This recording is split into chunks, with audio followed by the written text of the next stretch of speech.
आग, पाप, सांप और रोग।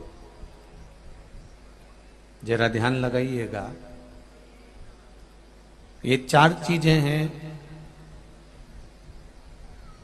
अगर ये बढ़ना प्रारंभ कर देती हैं तो जिंदगी को बर्बाद कर देती हैं, नष्ट कर देती हैं। पहले नंबर पर है आग, फिर दूसरे नंबर पर है पाप, तीसरे नंबर पर है सांप और चौथे नंबर पर है रोग। ये जहां से बढ़ रहे होते हैं इसको वहीं पर थाम देना चाहिए, वहीं पर रोक देना चाहिए।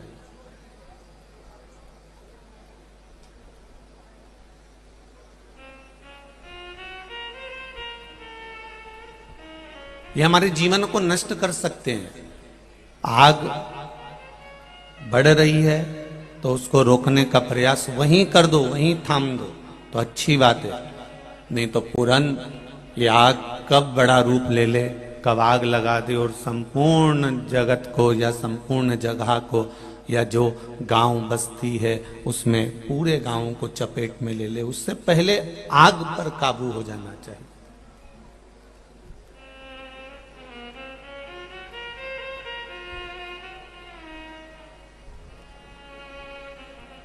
आग का भी नियम है कि वो उसी घर में ज्यादा प्रवेश करती है जिस घर में ज्वलनशील सामान ज्यादा मिलता है। लकड़ी का कमरा है, लकड़ी का मकान है, लकड़ी भरी हुई है, या पेट्रोल भरा हुआ है, या डीजल भरा हुआ है, या कपास भरा हुआ है, भूसा भरा हुआ है, तो वहां वो अंदर प्रवेश कर सकते।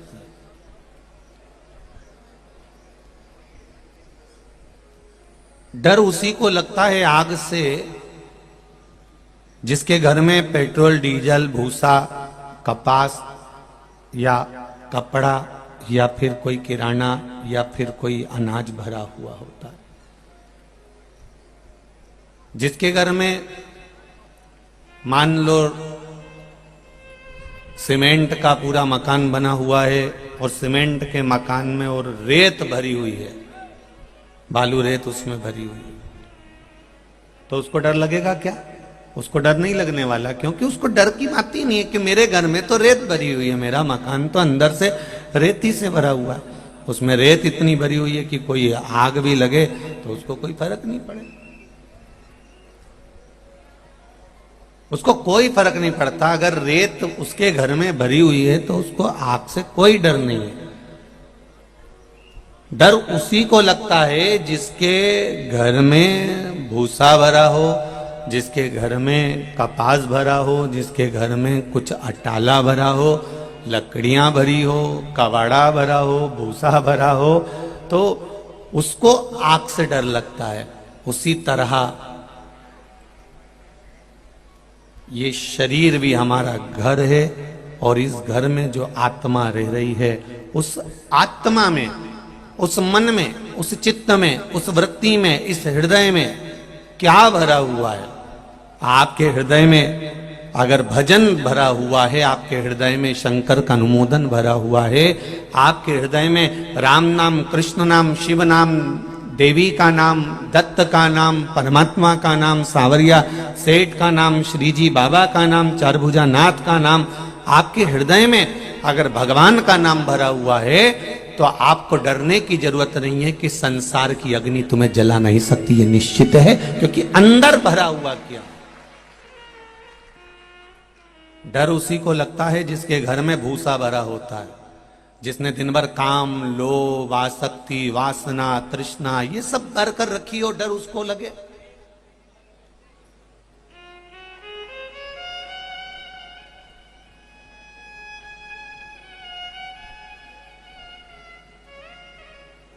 जिसने आसक्तियों को भरकर रखा हो, जिसने काम को भरकर रखा हो, जिसने लोभ और तृष्णा को भरकर रखा हो, वो डरे।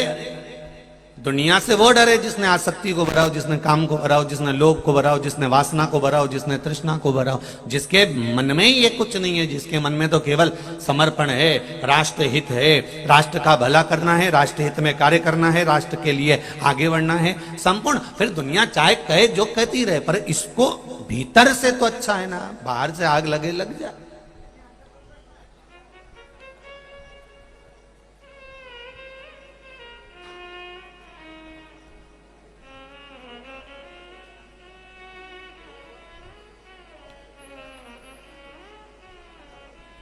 भगवान को कौन कौन नहलाता है?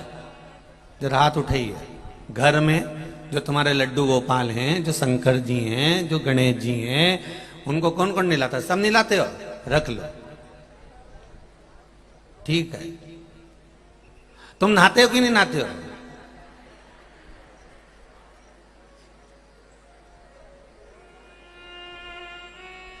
नहाते हो सब? अच्छा,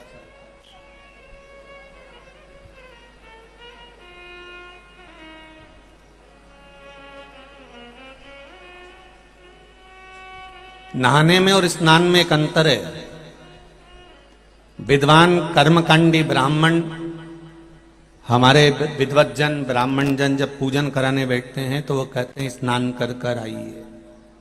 वो नहाने का नहीं बोलते, वो कभी नहीं बोलेंगे कि नहा कर आओ। वो एक बात कहेंगे, स्नान कर कर आइए, क्योंकि नहाना सरल है, स्नान करना कठिन है। नहाना तो बाथरूम में गए, पानी डाला, साबुन लगाया, शैम्पू लगाया, ये नहाना है। विद्वत ब्राह्मण कभी नहीं कहते कि तुम नहा कर आओ। विद्वान ब्राह्मण कहेंगे तुम स्नान कर कर आओ, क्योंकि नहाना सरल है, स्नान कठिन है। नहाने के लिए बाथरूम में जाना पड़ता है और स्नान के लिए कहीं जाना नहीं पड़ता। बस भीतर से आप पवित्र होना चाहिए, मन परमात्मा में लगा हुआ होना चाहिए, तो स्नान हो गया, ये स्नान हो गया। अगर नहाने से परमात्मा मिलता होता तो सबसे ज्यादा मछली और मगरमच्छ को मिलता, क्योंकि वही दोनों पानी में सबसे ज्यादा रहते हैं, तो उनको भगवान जल्दी मिल जाते।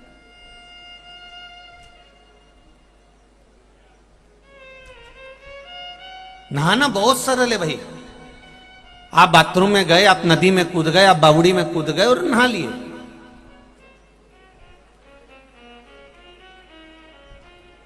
पर स्नान कठिन है। स्नान का मतलब होता है कि जितनी देर आप बैठे हो, पूजन करने बैठने से पहले कम से कम पहले स्नान करिए। स्नान का मतलब होता है कि संपूर्ण वस्तुओं का हृदय से त्याग कर कर परमात्मा के चरणों में ये मस्तक को नवा देना और परमात्मा को अपने भीतर उतार लेना, ये स्नान है। इससे हमारे अंदर की आत्मा का स्नान हो जाता है। ये भीतर का स्नान है। भगवान को आप लोगों ने हाथ उठाया कि हम भगवान नहलाते हैं। अपनी क्या सामर्थ्यता है कि अपन भगवान को नहला लें? वो तो क्षीर सागर में पहले से बैठा हुआ है, तुम्हारे नहलाने का इंतजार नहीं करता। हम जब भगवान को नहलाते हैं, भगवान को स्नान कराते हैं, उस समय पर हम भगवान को स्नान नहीं करा रहे होते हैं। भगवान को नहलाते समय, भगवान को स्नान कराते समय हम अपनी आत्मा को स्नान करा रहे होते हैं कि मैंने भगवान का मुख धो दिया, मैंने भगवान का स्नान करा दिया, मैंने भगवान का कपड़ा पहना दिया, मैंने भगवान का श्रृंगार कर दिया। भगवान का श्रृंगार करते हैं तो ये आत्मा का श्रृंगार होता है। भगवान का स्नान कराते हैं तो ये आत्मा का स्नान होता है। भगवान को फूल चढ़ाते हैं तो आत्मा को फूल चढ़ाना होता है। हम अपना श्रृंगार कर रहे हैं, हम अपने चित्त का, अपने मन का, अपनी बुद्धि का, अपने हृदय का श्रृंगार कर रहे हैं।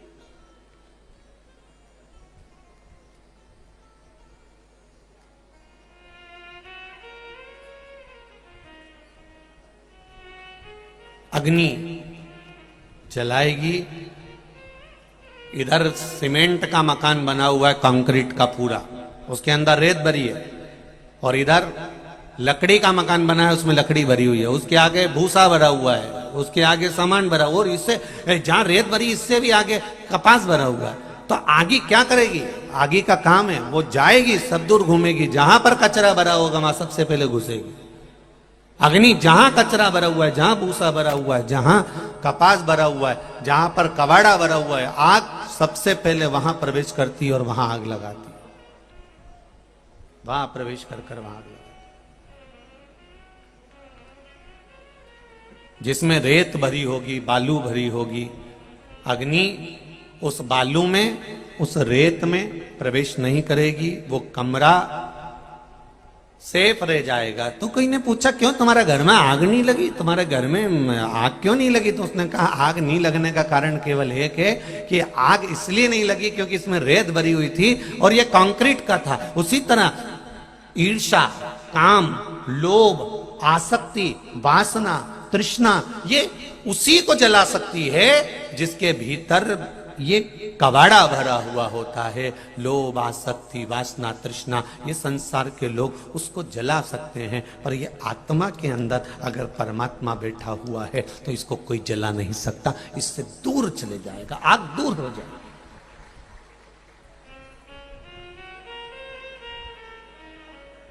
चार चीजों से स्मरण रहे, ये चार चीजों की रोकथाम जरूरी है। पहले नंबर पर आग है, दूसरे नंबर पर पाप है। पाप को भी रोकना बहुत जरूरी है। अगर बच्चे गलत काम कर रहे हैं, घर के लोग गलत काम कर रहे हैं, तो आपको रोकना पड़ेगा, बेटा नहीं, ऐसा नहीं करना, देखो दादा ऐसा काम नहीं होना चाहिए, देखो ये गलत हो रहा है, देखो इसको समझो ये गलत हो रहा है, आगे चलकर दिक्कत आ सकती है, तकलीफ आ सकती है। पाप को रोकने का कर्म हमारा है।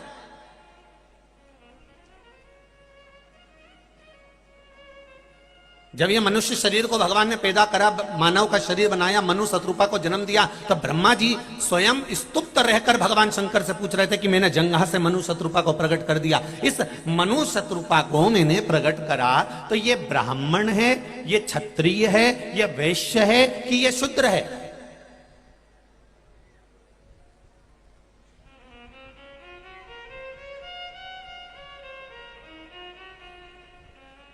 सृष्टि का निर्माण करा गया, पृथ्वी को बनाया गया, सृष्टि का निर्माण करा गया, तो पूछा कि ये मनु शत्रुपा मैंने बनाए, ये ब्राह्मण है, ये क्षत्रिय हैं, ये वैश्य हैं कि ये शूद्र हैं? जितने लोग यहां पर बैठे हुए हैं, एक जाजम पर आप लोग बैठे हुए हो, इसमें ब्राह्मण भी होंगे, क्षत्रिय भी होंगे, वैश्य भी होंगे, शूद्र भी होंगे, ऊंची से ऊंची जाति का भी होगा तो नीचे से नीचे जाति का भी होगा। एक जाजम पर बैठे हुए हो, यहाँ कोई भेद का क्रम नहीं है कि तुम कौन हो। जब भगवान ने, ब्रह्मा जी ने सृष्टि बनाई तो मनु शत्रुपा से पूछा कि ये ब्रह्मा जी ने भगवान शिव से पूछा, अब इनको क्या बोलूं? ये मनु शत्रुपा जो भगवान ने प्रथम पुरुष, प्रथम स्त्री का जन्म दिया, उस समय पर नहीं लिखा कि ये ब्राह्मण है, कि ये क्षत्रिय, की वैश्य, की शूद्र है। वो तो संसार के लोगों ने अपने को कोई श्रेष्ठ बना लिया, कोई, हाँ भगवान ने कहा मैंने चारों वर्ण इस मनुष्य के शरीर में दिए हैं। मनु शत्रुपा के शरीर में चारों वर्ण हैं, आप में, हम में चारों वर्ण हैं। जब एक नारी या एक पुरुष किसी को ज्ञान देता है, समझाता है, बच्चा भी अगर किसी को ज्ञान दे रहा है, समझा रहा है, कोई नारी, कोई पुरुष किसी को समझा रहा है, तो समझ लो कि वो ब्राह्मण बन गया। ठीक है, उसके बाद में अगर किसी ने कुछ कहा और इसने क्रोध करा और जाकर उसका विरोध करा, तो समझ लो ये क्षत्रिय बन गया। अब इस शरीर का पालन भी इसी को करना है, तो इसने कुछ कमाना चालू करा तो ये शरीर वैश्य बन गया। फिर इस शरीर की गंदगी भी कोई दूसरा थोड़ी ना साफ करेगा, इस शरीर की गंदगी भी ये शरीर ही साफ करेगा, तो इसको शूद्र बना दिया। इसी शरीर में ब्राह्मण है, इसी शरीर में क्षत्रिय है, इसी शरीर में वैश्य है, इसी शरीर में शूद्र है। चारों वर्ण एक ही शरीर के अंतर्गत आते हैं, कोई बड़ा नहीं, कोई छोटा नहीं होता। महाराज, अगर हम किसी को छोटा बताएं कि नहीं नहीं साहब ये इस जाति का है, नहीं साहब ये इस वर्ण का है, नहीं साहब ये है, तो ये हमारी सोच गलत है, ये हमारी बुद्धि, हमारा चित्त गलत है। एक छत्राणी मीराबाई ने गुरु भी बनाए तो रविदास जी को बनाया जो चर्मकार थे, चमड़े का जूता बनाते थे। और मीराबाई को लोग चिढ़ाते थे, अरे ओ मीरा तेरी बुद्धि फिर गई, अरे ओ मीरा तेरा ध्यान कहां गया, तेरी बुद्धि कहां गई, तेरा चित्त कहां गया।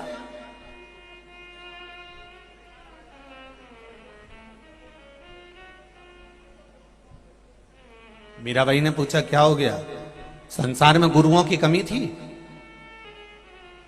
कोई सतयुग थोड़ी ना चल रहा है, कोई त्रेता युग थोड़ी ना चल रहा है, कोई द्वापर युग थोड़ी ना कर चल रहा है, कलयुग चल रहा है। कलयुग यहाँ किलो के भाव में तोल लो तो इतना गुरु मिल जाएगा। और तू गुरु भी बनाई तो वो चमड़कार को, चमड़े का जूता बनाने वाले को, तुझे कोई दूसरा गुरु नहीं मिला।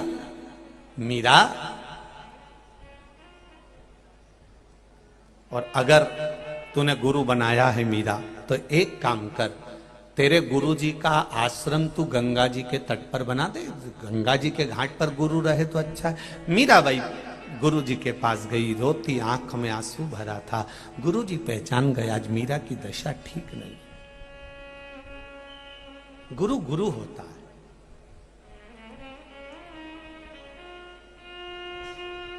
संत रविदास जी जैसा कोई गुरु नहीं संसार का। रविदास जी ने मीराबाई की दशा देखकर पूछा, क्या हो गया मीरा, तू रो रही है, तेरी आंख में अश्रु है मीरा, क्यों रो रही है? जिसका गुरु बलवान होता है, जिसका गुरु प्रबल होता है, जिसका गुरु प्रखर होता है, उसको रोना नहीं पड़ता मीरा, और तू रो रही है। मीराबाई कहती है, गुरुजी मैं आपका आश्रम गंगा के घाट पर बनाना चाहती हूं। गुरुजी ने पूछा, मैं और गंगा के घाट पर जाऊंगा? हाँ, मैं अगर गंगा के घाट पर जाऊंगा ना मीरा, तो फिर मेरा तुझे गुरु मंत्र देना बेकार हुआ। तो गुरुजी आप गंगा के घाट नहीं जाओगे? नहीं, गुरु गंगा के घाट नहीं जाता मीरा, गंगा गुरु के घाट पर आती है। मीरा ने कहा, यह हो नहीं सकता। मीरा, पहले तो आंसू पोंछ ले, पानी पीना है? हाँ गुरुदेव। गुरुजी ने हाथ जोड़ा। जिस बर्तन में गुरुजी चमड़ा धो रहे थे, चमड़े को साफ कर रहे थे गुरुजी, उसी बर्तन का हाथ जोड़कर कहा, जिसमें मैं चमड़ा धोता हूं इस कठोते में, गंगा मैया कुछ कृपा कर दो, मीरा को प्यास लगी है। हीरे की चूड़ी जड़ा हुआ हाथ कठोते से बाहर निकल आया, उसमें एक सोने का पात्र था, मीराबाई को दिया, मीरा ले पानी पी ले। मीरा ने पूछा, यह हाथ किसका है? भगवान कहते हैं, देख मीरा, मैंने तुझे कहा था कि गुरु गंगा के घाट नहीं जाता, गंगा को गुरु के घाट पर आना पड़ता है, ये गुरु का घाट। ये दुनिया की दृष्टि है, ये चर्मकार है, चमड़े का जूता बनाते हैं, ये दुनिया की दृष्टि है। तो राजा जनक जी की सभा में अष्टावक्र ऋषि ने क्यों गलत कह दिया? फिर राजाओं की सभा में, क्षत्रियों की सभा में बैठे थे राजा, और अष्टावक्र जी आए, जिनकी शरीर 8 जगह से टेढ़ा था, और पूरी सभा जमकर हंस दी, ठाका लगा ली पूरी सभा, अष्टावक्र जी को देखकर हंस दी। और यहां शिव महापुराण की कथा कहती है, विकलांग को, लूले को, लंगड़े को, अंधे को, किसी को देखकर नहीं हंसना, किसी की, भगवान ने उसको क्यों बनाया, क्या कारण है, ये वो जान सकता।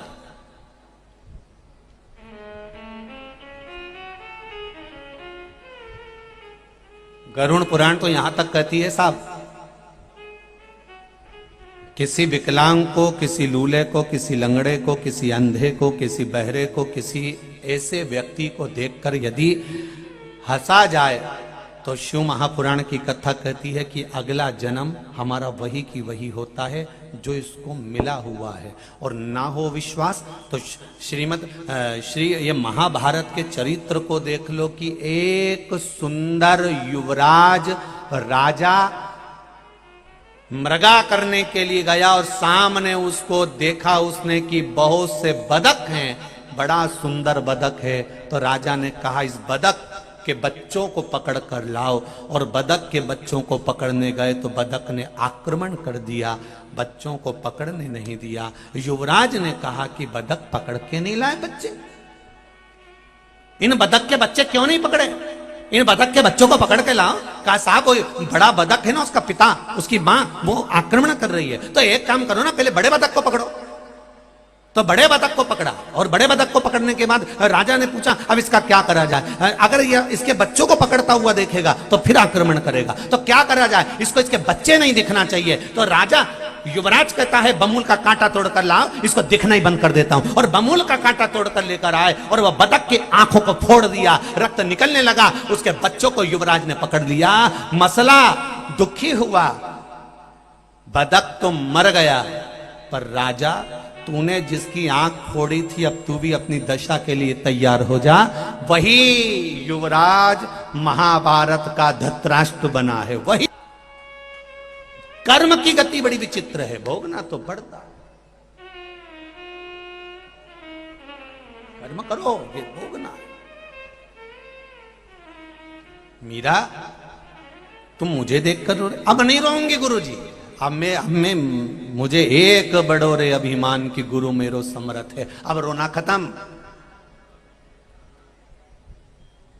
अब दुनिया भले उंगली उठाए, दुनिया भले पक्षपात करे, दुनिया भले कहे कि ये ब्राह्मण ये क्षत्रिय ये वैश्य ये शूद्र है, दुनिया भले कहे, अब नहीं रोऊंगी मैं। और मीराबाई रोना बंद। गुरु रविदास जी ने मीरा को एक ज्ञान बड़ा प्रबल दिया था। मैं मंदसौर वालों से भी कहूंगा कि मीराबाई के इस ज्ञान को अपनी बुद्धि में बिठा कर रखना। जो रविदास चर्मकार थे उन्होंने मीराबाई को जो ज्ञान दिया था, वो ज्ञान पूरा मंदसौर क्या पूरा विश्व अपनी बुद्धि में बिठा कर रखे कि महाराज मीराबाई से चर्मकार रविदास जी ने कहा था कि मीरा बहुत ऊंचे पद पर भी बैठ जाओ, और आत्मा से अगर अपन किसी का पाप कर रहे हैं, ये मन से अगर किसी का बुरा चाह रहे हैं तो ऊंचा बैठना भी बेकार है। मीरा बहुत ऊंचे पद पर भी बैठ कर अगर हम किसी का बुरा करें, ये श्रेष्ठ। तुलसीदास जी ने भी लिखा, ऊंच निवास नीच कर तूती और देख न सकई पराई विभूति। जो रविदास जी ने कहा वो तुलसीदास जी ने भी कहा।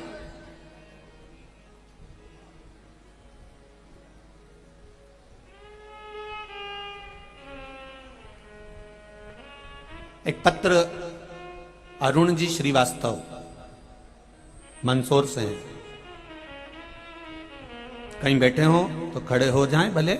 उन्होंने एक पत्र लिखा था जो कक्ष में है हमारे पास में, एक पुष्टे के ऊपर लिखकर भेजा है कि गुरुदेव आपने व्याख्यान करा कि मृत्यु के समय पर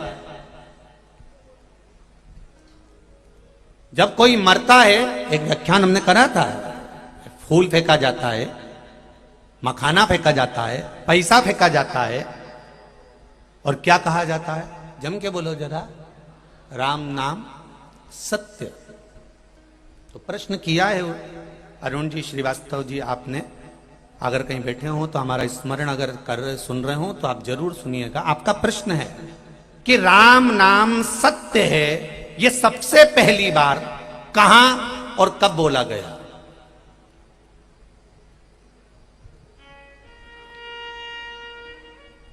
प्रश्न बहुत अच्छा है अरुण जी, आपको नमन करता हूं, मैं आपके प्रश्न को नमन करता हूं। बहुत सुंदर प्रश्न किया। ये सनातन धर्मियों को मालूम पड़ना चाहिए कि राम नाम सत्य पहली बार कब बोला गया था। ये सनातन धर्मियों को मालूम होना चाहिए कि राम नाम सत्य क्यों उच्चारा जाता है, राम नाम सत्य क्यों कहा जाता है। राम नाम सत्य का स्मरण पहली बार कब करा गया था? जब तुलसीदास जी के ऊपर आक्षेप पर आक्षेप लगाए गए, तुलसीदास जी को अपशब्द पर अपशब्द कहा गया, तुलसीदास जी को बुरे बुरे बोल बोले गए, क्योंकि तुलसीदास जी कुछ नहीं करते थे, केवल राम नाम में डूबे रहते थे, राम नाम का गुणगान किया करते थे, 24 घंटे राम राम राम राम। इतना विश्वास राम के नाम पर हो गया था तुलसीदास जी को, कि वो उसके बल पर जीते थे। जैसे शिव कथा सुनने वालों को विश्वास हो गया कि श्री शिवाय नमस्तुभ्यम, मंत्र पर भरोसा हो गया, एक लोटे जल पर भरोसा हो गया, भगवान की अविरल भक्ति पर भरोसा हो गया, अपने पास में बने हुए शंकर मंदिर पर भरोसा हो गया, शिव महापुराण पर भरोसा हो गया। जैसा विश्वास आपका दृढ़ हुआ है, ऐसी तुलसीदास जी का भी विश्वास दृढ़ था। और किस नाम पर था? जम के बोलो जरा, राम नाम। राम राम राम राम राम। विद्वानों ने कह दिया कुछ नहीं रखा राम नाम में। क्या रखा है राम में? ना वेद जानता है, ना पुराण जानता है, ना कोई शास्त्र पढ़े इसने, गंवार की गंवार है, कुछ भी नहीं आता इसको। हाँ, ब्राह्मण भले है, पर ना इसको वेद आता है, ना शास्त्र आता है, ना इसको ज्ञान है, ना इसको संस्कृत आए, ना कुछ बोलना आए, इसमें ज्ञान कुछ भी नहीं है, शून्य है, ये गंवार है। इसलिए रामचरितमानस में तुलसीदास जी ने लिखते समय कह दिया था कि मुझे कुछ नहीं आता, मेरी बुद्धि से मैं गवाह, मुझे कुछ नहीं आएगा। विद्वानों ने कहा इसको ना वेद आता है, ना पुराण आता, बस ब्राह्मण के घर में जन्म ले लिया, ना वेद जाने, ना पुराण जाने, ना शब्द जाने, ना शास्त्र जाने, केवल राम राम राम राम जपने से कुछ होता है? गांव के लोगों ने विरोध करा, और विरोध कर कर गांव के लोगों ने, विद्वज्जन ने उसको गांव से बाहर निकाल दिया। तुलसीदास जी की आंखों में जल था। गांव के बाहर अपने 4 बांस के टुकड़ों को उठाकर और एक चटाई को उठाकर तुलसीदास जी गांव के बाहर अपनी कुटिया बनाकर रहने लगे, अपनी कुटिया बनाकर। और जब गांव के बाहर एक कुटिया बनाकर, गांव के बाहर एक छोटी सी कुटिया बनाकर तुलसीदास जी रह रहे हैं, छोटी सी कुटिया बनाकर।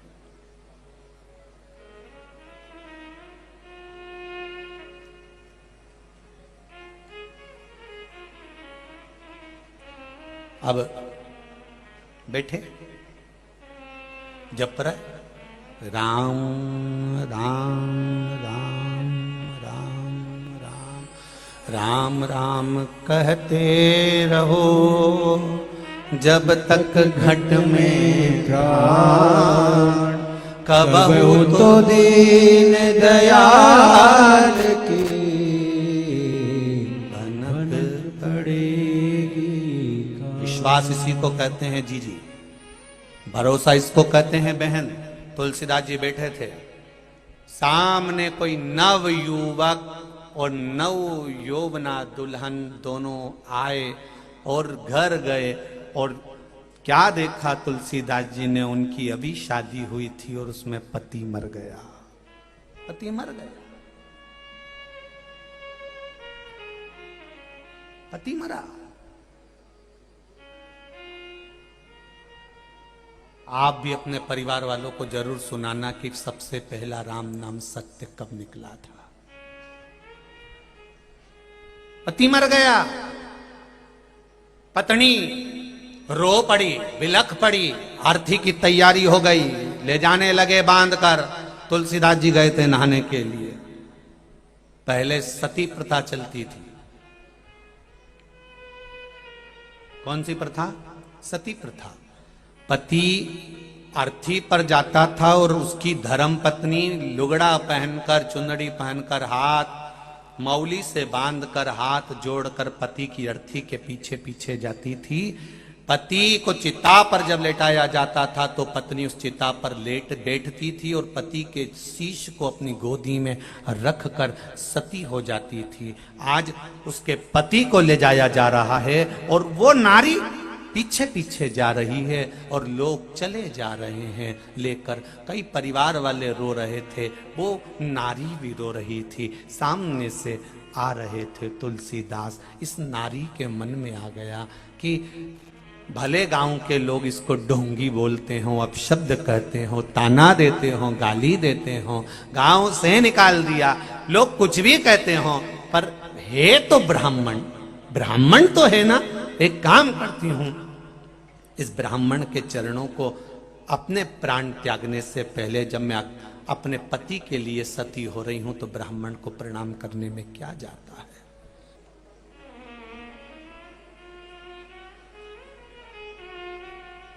वो नारी प्रणाम करने तुलसीदास जी के पास गई। तुलसीदास जी ने आशीर्वाद दे दिया, अखंड सौभाग्यवती भव। अखंड सौभाग्यवती भव।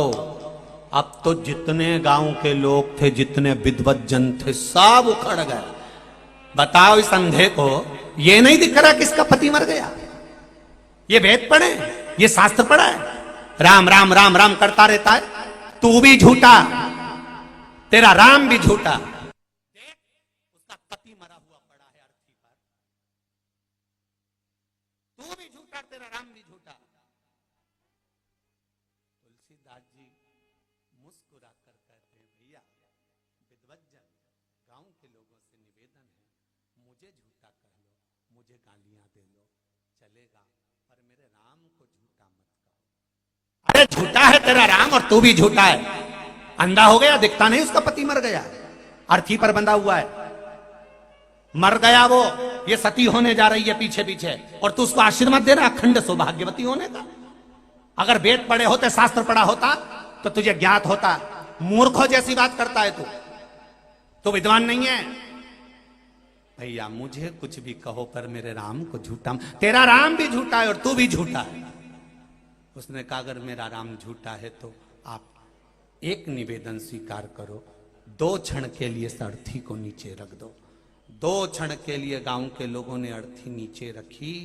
तुलसीदास जी उस अर्थी के पास बैठे और राम राम राम राम कहना प्रारंभ करा। राम राम कहना जो प्रारंभ करा तो मुर्दा उठकर बैठ गया। मुर्दा उठकर बैठ गया। तब गांव के लोगों ने और विद्वानों ने कहा, आज समझ में आया कि राम नाम सत्य है।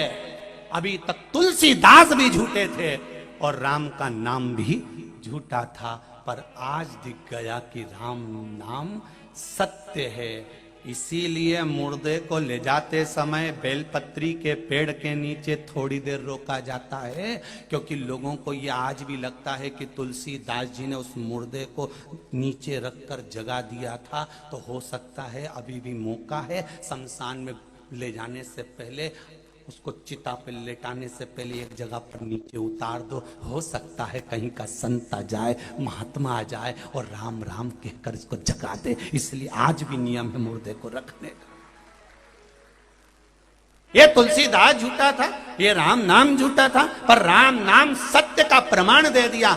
तब लोगों ने उस दिन से प्रारंभ कर दिया, राम नाम सत्य है और वो सत्य है, इसलिए संसार चल रहा है। आज भी कई लोग कहते हैं संसार बड़ा बुरा है, हम कहते काहे को बुरा है? संसार के बराबर कुछ हुआ? कितना जोरदार है, इससे जोरदार कोई संसार नहीं होगा। कोई कहे कि नी साहब सतयुग अच्छा था, नी साहब त्रेता अच्छा था, नी साहब द्वापर अच्छा था। तो उस समय पर राक्षस नहीं थे क्या? सतयुग में कितना राक्षस था, हिरण्याक्ष हिरण्यकशिपु, कितना अंधकासुर ने ये न वो, कितना बड़ा।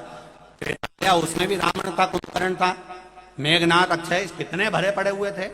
देखो रामायण में एक से बढ़कर एक मिलेंगे। तो द्वापर में नहीं थे क्या? कंस, पूतना, कितना तृणावत, अगासुर, बकासुर, कितना पड़ा हुआ है, ढेर सारा। तो कलयुग तो क्या, कलयुग तो फिर भी ठीक है, इतने राक्षस नहीं है अभी भी, और थोड़े बहुत हैं तो वो चलेगा, और ये अच्छी क्वालिटी के नहीं है, कोई टेंशन वाली बात नहीं। उस समय क्वालिटी के इनको प्रमाण पत्र मिलता था कि ये कंस है, राक्षस है। रावण को प्रमाण पत्र मिला था कि ये राक्षस है, मेघनाथ को मिला था कि ये राक्षस का पुत्र है। पर आज के जमाने में राक्षस को प्रमाण पत्र नहीं मिलता, इसलिए पहचान नहीं हो पाती कि ये राक्षस है कि नहीं, इसके साथ पार्टनरशिप करूं कि नहीं करूं, इसके साथ मैं काम करूं कि नहीं करूं। जब ये तुम्हारे साथ गलत करता है तब समझ में आता है राक्षस ने हमारा पूरा निपटा ही दिया। तब समझ में आया, तो अब उसको प्रमाण पत्र तुम्हारी ओर से मिला कि ये राक्षस है, इन्हें हमारे साथ पार्टनरशिप करी थी और ये आधे से ज्यादा हमारा सामान, हमारी प्रॉपर्टी सब निपटा ही गया और मुझे रोड पे लाके छोड़ दिया। तब समझ में आया कि ये प्रमाण पत्र अब मिला।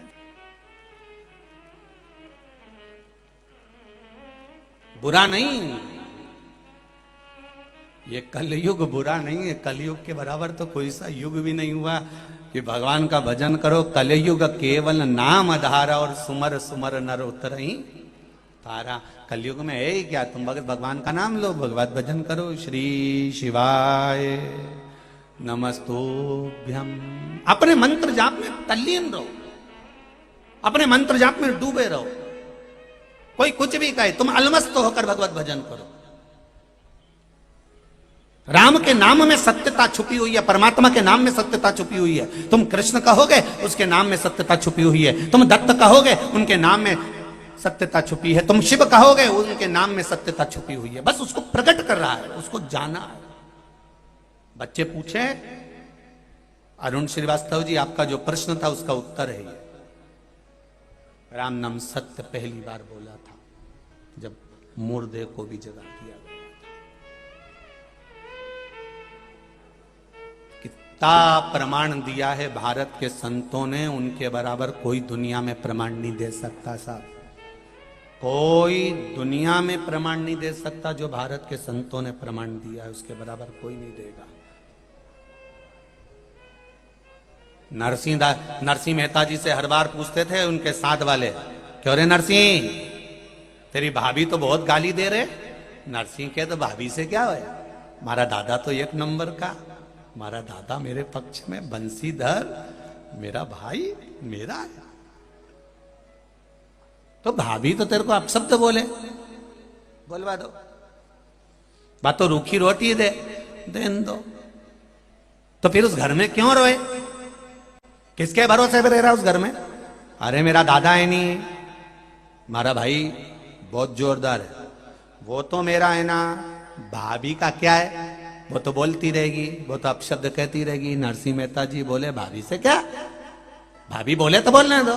तो थारी भाभी तेरे को गाली दे देन दो, अपशब्द बोले बोलने दो। हमारा दादा तो हमारा है ना, हमारा भाई तो मेरा है ना। बस नरसिंह मेहता के शब्दों को अपने ऊपर उतार कर रख लो। भाभी अपशब्द के, भाभी गाली दे, भाभी रूखी रोटी दे, पर दादा तो अपना है ना। उसी तरह संसार के लोग कुछ भी के, भोलेनाथ तो अपना है ना। बस उसको अपना बना लो। बाकी के आग लगे बस्ती में, अपन रियो मस्ती में एकदम चकाचक। भले 1 घंटे तक पेंसिल से लाइन खींचो और डब्बा भर लो उसका, बोले दादा तो अपना है नहीं। बस बहुत उतना। भाभी तो तेरे को गाली दे तो हमने कहीं करना गा भाभी से, भाई तो दूसरे घर की आई है। बोलो सही बात है कि नहीं? वो तो पराये घर की आई है, तो पराये घर का व्यक्ति तो गाली देगा। जो नहीं समझता होगा वही तो अपशब्द कहेगा। तो थारी भाभी तेरे को रूखी रोटी दे, भले दे, अपने कई मतलब नहीं। दादा तो अपना है नहीं। बस दादा अपना होना चाहिए, हमारा भाई मेरा अपना है। उसी तरह संसार कुछ भी कहे, मेरा भोलेनाथ तो मेरा अपना है। बस वो अपना बना रहेगा तो संसार कहीं पर भी जाए कोई मतलब।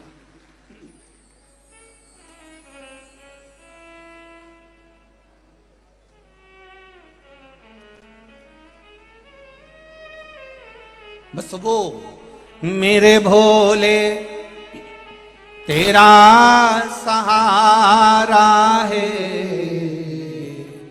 मेरे भोले तेरा सहारा है। मेरी नैया का तू किनारा है,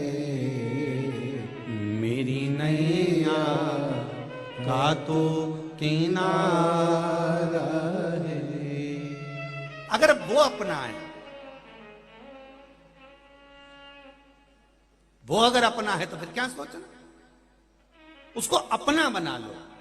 शिव महापुराण की कथा कह रही है, आग पाप भी बढ़ रहा है तो उसको रोकने का प्रयास करिए। 4 लोग अगर कुछ गलत कर रहे हैं तो प्रयास, एक बार बोलने का प्रयास करो। मंदोदरी बार बार अपने पति को सलाह देती थी और अच्छी देती थी, बहुत अच्छी सलाह देती है। मंदोदरी ने जो सलाह दी रावण को, रावण की आदत बुरी थी कि वो मंदोदरी की सलाह नहीं मानता था और दूसरे सलाहकारों से सलाह लेता था। हम इस व्यासपीठ से एक बात कहना चाहेंगे, आप अपनी जिंदगी में जब आगे बढ़ रहे हो तो एक निवेदन है कि अच्छा सलाहकार रखो। सलाहकार अगर अच्छा होगा तो तुमको तुम्हारे लक्ष्य तक पहुंचा देगा। तुम कई कई राजनीति के गुण तत्व को देखना, कई राजनीति के लोगों को देखना, इनके पास में सलाहकार अच्छे नहीं होते, इसलिए ये धीरे धीरे धीरे धीरे डब्बा गोल हो जाता है। इनके सलाहकार अच्छे हो तो ये आगे बढ़ सकते। रावण का सलाहकार देखिए कैसा रहा। मंदोदरी सलाह दे रही है, नहीं लिया।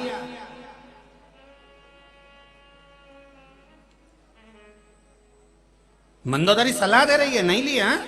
मंदोदरी समझा रही है कि सीता को वापस कर दो, हाँ नहीं सुनी। और फिर बैठ गया सभा में और सब जितने बैठे थे ने सब जोरदार, उस सभा में बैठे ने सब जितने बैठे थे रावण की सभा में, असुर राक्षस जितने जितने राक्षस बैठे थे वो सब नशा में धुत थे। जितने असुर जितने राक्षस बैठे थे सब राक्षस। और रावण उनसे सलाह मांग रहा, मेरे सलाहकारों, मेरे अपने सलाह देने वालों, इस भरी सभा में तुम बैठे हो, मुझे सलाह दो, मैं राम से युद्ध करूं कि नहीं करूं। ये रावण ने सलाह मांगी थी। और सुन लो रे मंदसौर वालों जरा अच्छे से, वो जीजियों, तुम आड़ी टेढ़ी सलाह मत ले लेना किसी बई से हो। नहीं तो कई माताओं की आदत रहती है शादी के पहले वो पार्लर वाली के पास जाके पूछती है, तू बता मैं कैसी चोटी बनाऊं। तो उन्हें बढ़िया चोटी थी, बापड़ी कितनी जोरदार थी, जोरदार। और मालूम पड़े जब उसको स्टेज पे भेजा तो ऐसा लगे जैसे गुलदस्ता धर दिया। तो ऐसी सलाह नहीं चाहिए।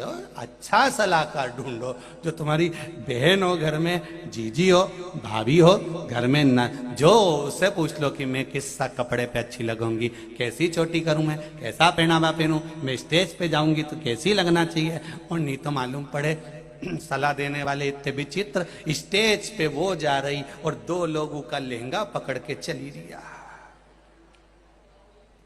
अब समझने वाली बात है, उससे उसका लहंगा नहीं संभल रिया तो घर कई खाक संभालेगी। अब वो स्टेज पे जा रही माला लेकर, दो लोगों का लहंगा पकड़ के चल रहा है। वो ऐसी चल रही जैसे पुतली बाई, पुतली बाई। जब उससे उसका लहंगा नहीं संभल रिया तो घर क्या खाक संभालेगी।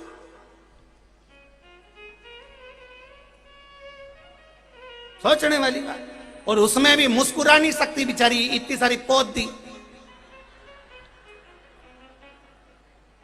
इतनी पोत दी। शंभु शरणे पड़ी मांगू घड़ी रे घड़ी, दुख काटो दया करी ने दर्शन आपो, दया करी ने दर्शन आपो। शंभु शरणे पड़ी मांगू घड़ी रे घड़ी, दुख काटो दया करी ने दर्शन आपो। महाराज, सलाह देने वाला श्रेष्ठ हो आप।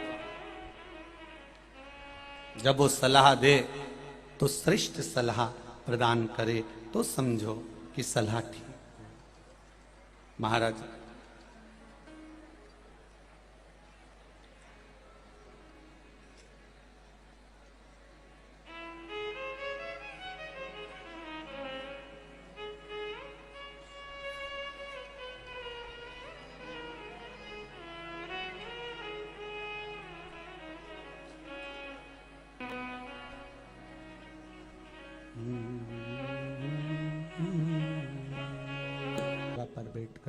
शिव के मूल मंत्र का स्मरण करेंगे। भगवान शंकर के मंत्र का नाम जाप बड़े आनंद के साथ, भाव के साथ में करेंगे और अपने हृदय की बात, दिल की बात भगवान देवाधिदेव महादेव से कहेंगे। भाव के साथ में शिव जी से अपने मन की बात है। श्री शिवाय नमस्तुभ्यं, श्री शिवाय नमस्तुभ्यं, श्री शिवाय नमस्तुभ्यं, श्री शिवाय नमस्तुभ्यं, श्री शिवाय नमस्तुभ्यं, श्री शिवाय नमस्तुभ्यं। भोला सब दुख काटो मारा, ओ भोला सब दुख काटो मारा। शिव शंकर जपो वाला, भोले बाबा जपो तेरी माला। भोला सब दुख काटो मारा, ओ भोला सब दुख काटो मारा। भगवान शिव की कथा कर रही है सलाहकार श्रेष्ठ हो, आड़ी टेढ़ी सलाह देने वाले नहीं हो। लंकाधिपति रावण के उस सभा में जितने बैठे थे तो लंकाधिपति रावण ने सामने प्रश्न रख दिया कि राम जी से युद्ध लड़ना ठीक रहेगा कि नहीं रहेगा। ये सलाह मांगी है लंकाधिपति रावण ने।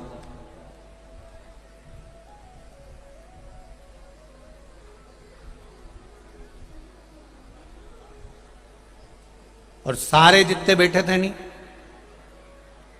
अब ये रावण की बुद्धि कहां चली गई थी, मेरे को तो एक बात समझ में नहीं आए। 10-10 मुंडा था, 10-10 सिर।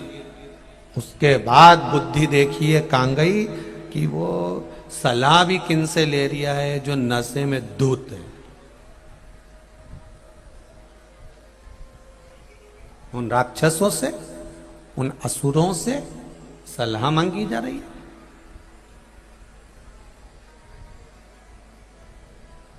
अब बोलो रे बोलो। उनकी सेना बड़ी भारी है, बंदर लोग साथ में है, सारे बानर सेना है। इतने में जितने बैठे थे नहीं सलाह देने वाले, उन्होंने कहा काहे को टेंशन लेते हो महाराज, ये सारे बंदर तो हमारे सवेरे मॉर्निंग का नाश्ता है, इनको तो हम निपटा जाएंगे। ककड़ी भुट्टे की तरह सबको चीर फाड़ के खा जाए। ये तो हमारे सवेरे का नाश्ता, एक नहीं बचेगा सवेरे। आन दो जरा इनको युद्ध के मैदान में, एक नहीं बचेगा।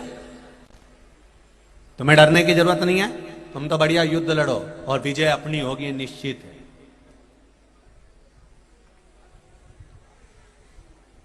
आपको टेंशन लेने की जरूरत नहीं है, विजय निश्चित होगी, ये पक्का है। और निश्चितता है कि आप जीतेंगे। और अब बताओ, इन नशे में धुत से इनसे सलाह मांगी और वो बेचारी मंदोदरी रोज कह रही है कि सीता जी को छोड़िया मत, युद्ध लड़ो। आपसे निवेदन कर रही हूं, पूरा परिवार नष्ट हो जाएगा। कितनी सलाह दी मंदोदरी ने, कितनी सलाह दी, पर मंदोदरी की सलाह को कोई मानने को तैयार ही नहीं था।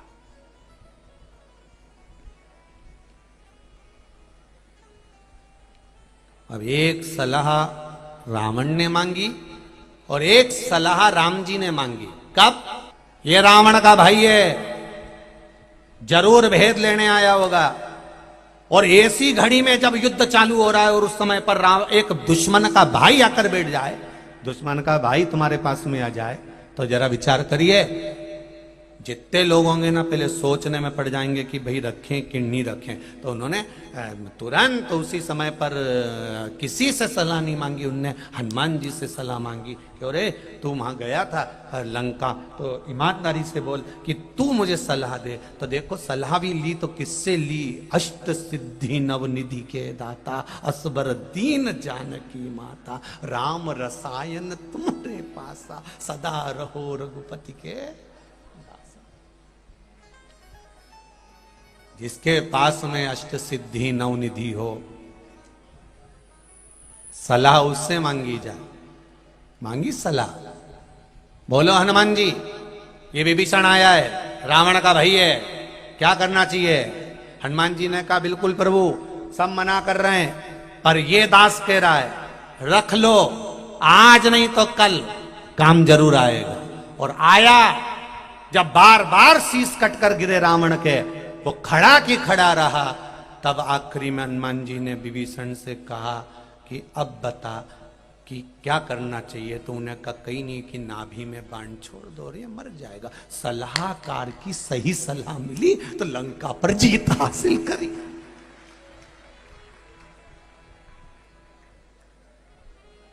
कितने जोरदार सलाहकार, और कई कम सलाहकार, बक्से बंद है, ये कोई कम सलाहकार। अब फिर सलाह, एक जगह और राम जी ने सलाह मांगी थी, कब? जब समुद्र को सुखाने की बारी आ गई, ये तो मानने को तैयार नहीं है, उठाया धनुष, तब जामवंत से सलाह मांगी है, जामवंत तुम बताओ ये समुद्र का क्या करें, युद्ध करें इससे, छोड़ दूं एक बाण, अभी सुखा देता हूं, 2 मिनट में सब नष्ट हो जाएगा। तब जामवंत ने कहा नहीं नाथ, नहीं नहीं, हाथ जोड़कर बैठिए, प्रार्थना करिए, जो आनंद झुकने में है वो आनंद कहीं नहीं मिलेगा। आप तो मार दोगे, समुद्र को सुखा दोगे, पर इसमें जो जीव जंतु रहते हैं तड़प तड़प के मर जाएंगे। आप कृपालु दयालु हो, कहां इससे झगड़ा करने चलने मूर्खों से, छोटी छोटी बात में कई झगड़ा करने जाओ इनसे, इसलिए हाथ जोड़ के बैठ जाओ। तो उन्होंने हाथ जोड़ लिया, हाथ जोड़ा, तब समुद्र को लगा कि नी साहब इतना विनम्र तो कोई नहीं मिल सकता जितनी विनम्रता दिखी है। तो हाथ जोड़ के बैठा है, तो समुद्र ने भी कह दिया अब रास्ता दे देता हूं, नल नील पत्थर छोड़ेंगे और ये तैरते जाएंगे और तुम पार उतर जाओ। सलाहकार अच्छा होगा तो मंजिल तक पहुंच जाओ। और आज के जमाने में जितने भी सलाहकार मिलते हैं सब जोरदार मिलते हैं। कौन? उसने ऐसा बोला छोड़ जमाती, मैं भी थारे साथ, और ले 2-4 को साथ, अब भी चल हमारे साथ गाड़ी पे बैठ के, अब भी निपटा के आए, देख तू अब भी। और गए और उनने उपद्रव मचाना चालू कर दिया, ने तोड़ फोड़ करी, ने उनके 2-4 मार भी दिया, ने मुंडा से खून भी बहने लगा। ने इन सलाहकारों के कहने में आ गया बेचारा, ने 2-4 5-10 मिनट का गुस्सा करा, और सलाहकार के कहने में आके बाकी का सब तो मोटरसाइकिल से भगी गया और ने ई के थाने में पटकी दिया। अब 10 साल नहीं निकल पाया वो 10 मिनट के गुस्से के चक्कर में। सलाहकार ठीक होना चाहिए। मेरा माताओं से निवेदन है, बहुओं से निवेदन है, बेटियों से निवेदन है, तुम्हें जो सलाह दे रहा है वो श्रेष्ठ होना चाहिए। एक पत्र आया है, पत्र तो बहुत सारे हैं पर पत्रों में भी पत्र देखिए।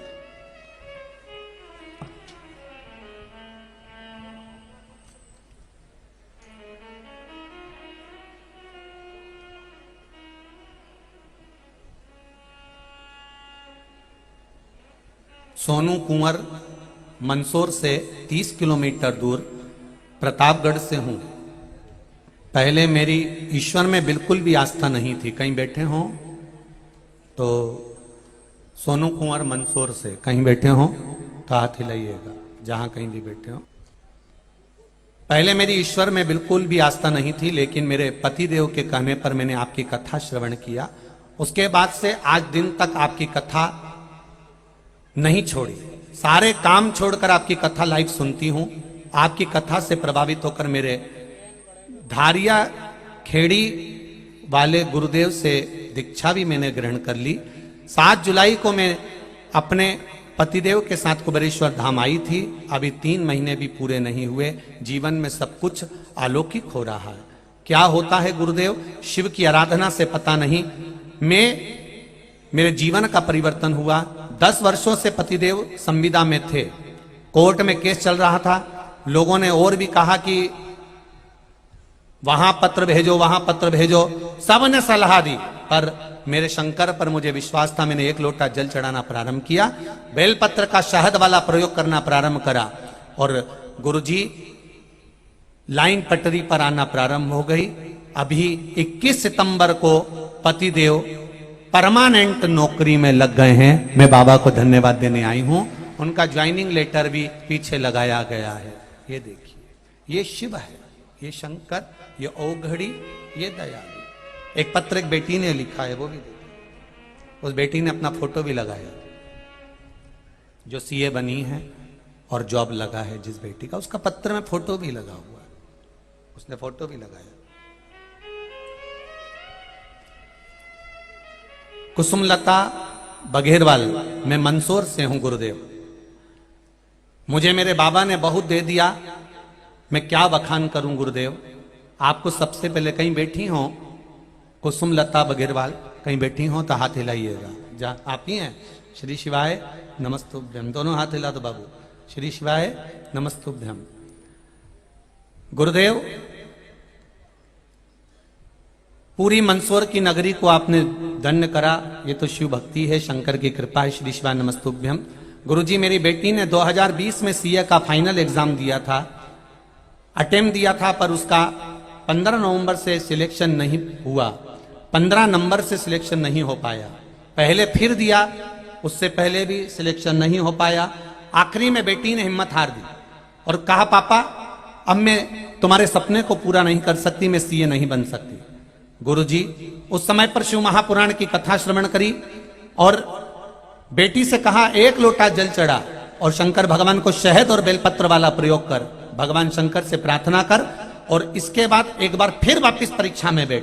बेटी ने फिर परीक्षा में बैठी और बाबा की कृपा से मेरी बेटी सीए बन गई। और सीए तो बनी, उसका फोटो भी भेज रही हूं, जो सीए की डिग्री भेजी है उसका फोटो भी उन्होंने लगाया है। और सीए तो बनी, पर बाबा की कृपा देखिए गुरुदेव कि बाबा ने ऐसे ही सीए बनाकर नहीं छोड़ा।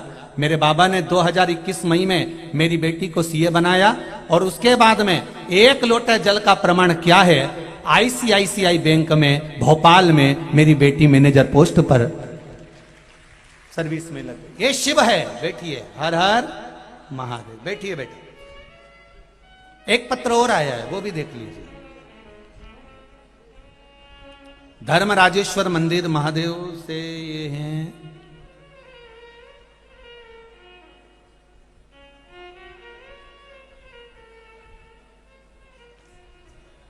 आशुतोष नाम क्या लिखा है?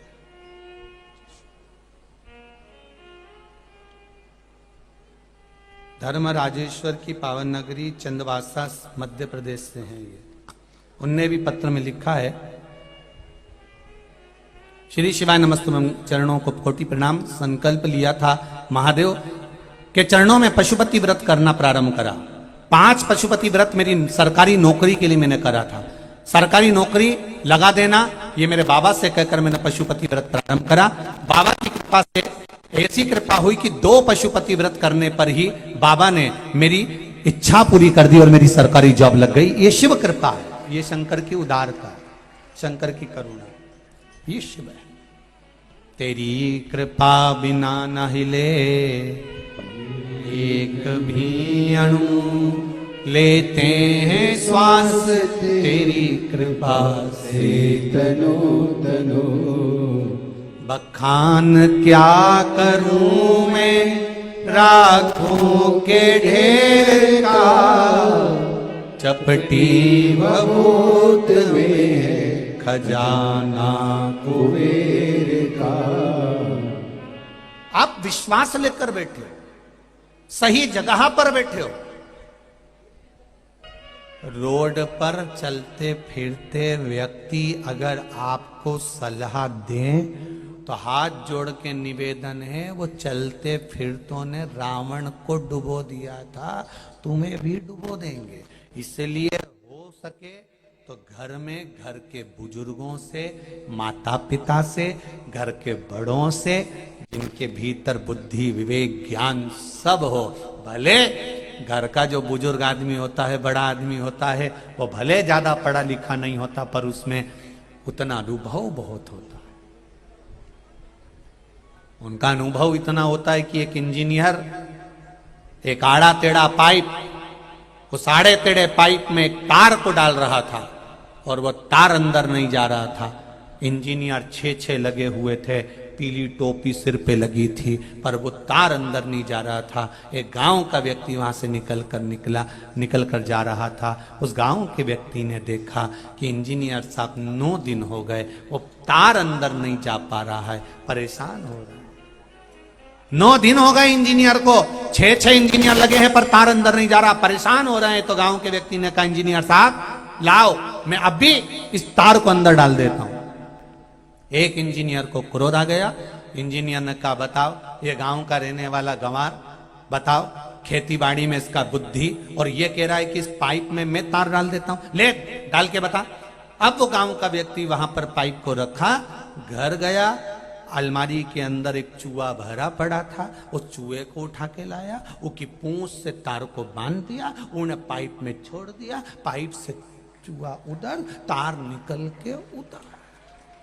तो कई बार ऐसा नहीं है कि हमारे घर के लोग विद्वान नहीं है, हमारे घर के बुजुर्ग, माता पिता, घर का बड़ा वृद्ध, गांव का कोई बुजुर्ग हो, गांव का कोई बड़ा हो, वृद्ध हो, अपने नगर का मंदसौर का कोई बयो हो, वृद्ध हो, उसका आदर करिए, सम्मान करिए, सत्कार करिए, और ध्यान रखिए कभी कभी सलाह उनसे लेकर जाना। रोड पर सलाह नहीं मिल सकती, रोड पे तो फालतू की सलाह मिलती है। हाँ उसका बुरा कर दे, हाँ उसका ऐसा कर दे, हाँ तू तो ऐसा कर दे, कहीं कर लेगा वो, तू तो कर ले, जा तू तो बैठ, ऐसी फालतू की सलाह लोग देते हैं। पर घर के लोग जब सलाह देते हैं, बेटा उसने बुरा कर दिया ना, कोई बात नहीं, गाली दी ना, कोई बात नहीं, समय आएगा ना जवाब परमात्मा देगा, तू काहे को टेंशन ले छोरा। घर के लोग सलाह ऐसी देते हैं, अपने नहीं करना। और दोस्त सलाह दे रहा है, फालतू के लोग सलाह देना है, चल हमारे साथ अभी गाड़ी पे बैठा, बिन उठा के दो धर के देंगे ना, जोरदार देंगे ना, उठा के ले जाएंगे ना, ये कर देंगे ना, वो कर देंगे। तुम कर तो दोगे, पर 10 मिनट का गुस्सा और 10 साल की सजा दे दे तो क्या मतलब की जिंदगी, क्या मतलब की।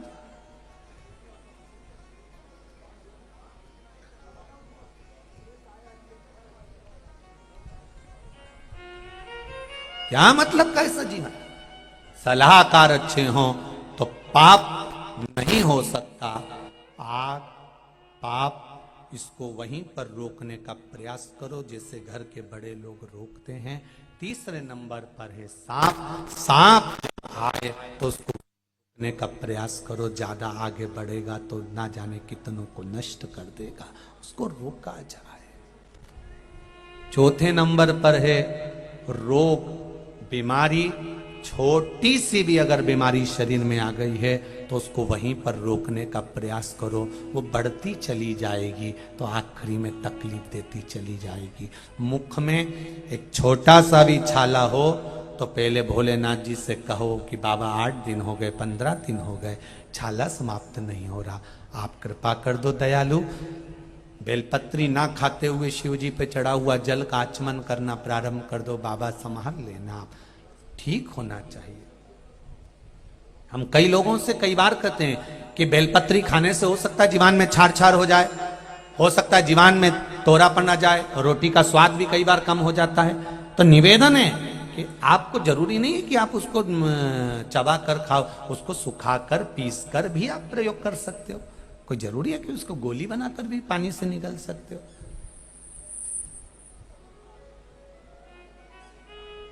भाई कैसे ना कैसे उसको निगलना तो है।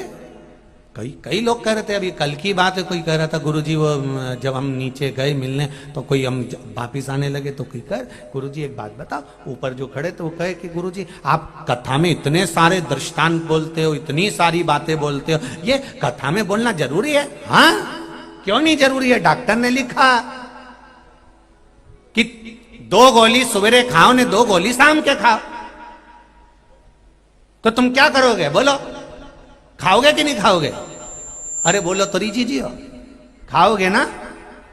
तो डॉक्टर ने उसमें लिखा कि पानी के साथ खाओ, लिखा उसने, फिर तुमने क्या करा? यूं ही चबा चबा के खा गई। अरे बोलो तो जम के, कैप्सूल मुंह में रखा, चबा चबा के खा गई। नी क्या करा तुमने?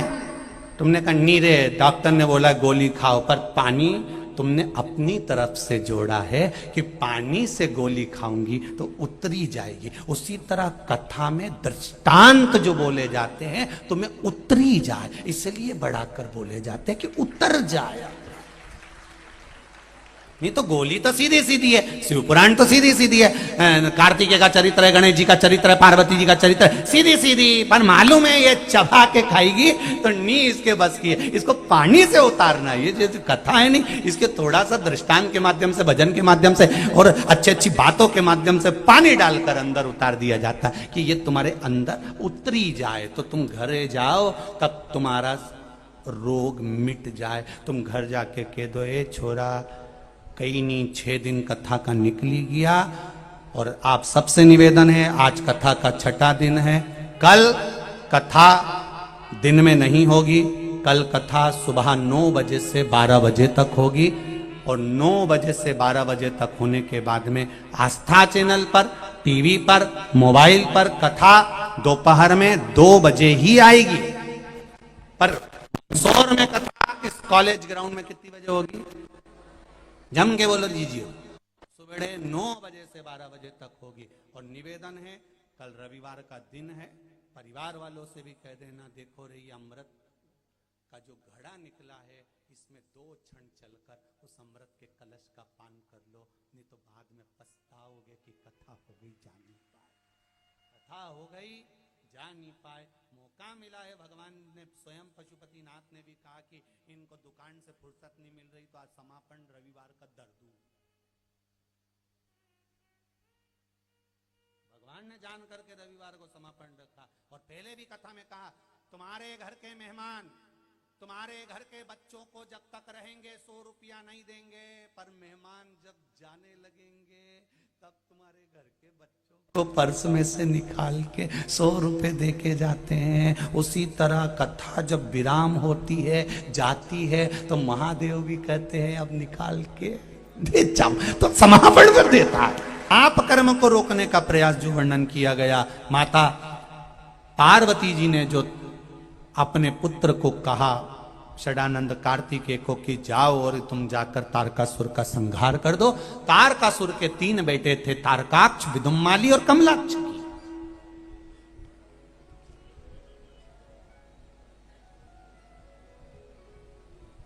ये 3 बड़े विचित्र हैं। पिता के मरने के बाद इन्होंने देवताओं से लड़ाई करने से पहले तप करा, साधना करी, वर प्राप्त करा। चतुरता देखिए इनकी, विद्वत्ता देखिए इनकी। इनकी विद्वत्ता कितनी प्रबल होगी कि युद्ध करने से पहले ये तप कर रहे हैं और भगवान से वर प्राप्त कर रहे हैं। इन राक्षसों से हमको भी सीखना चाहिए कि हम जिस कार्य में उतर रहे हैं पहले उसका पूरा ज्ञान हमको होना चाहिए।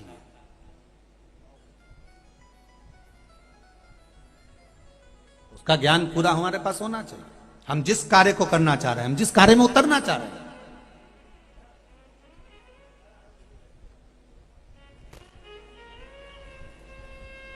कई लोगों की आदत रहती है, उसको मालूम ना सालूम और उतर ही गया।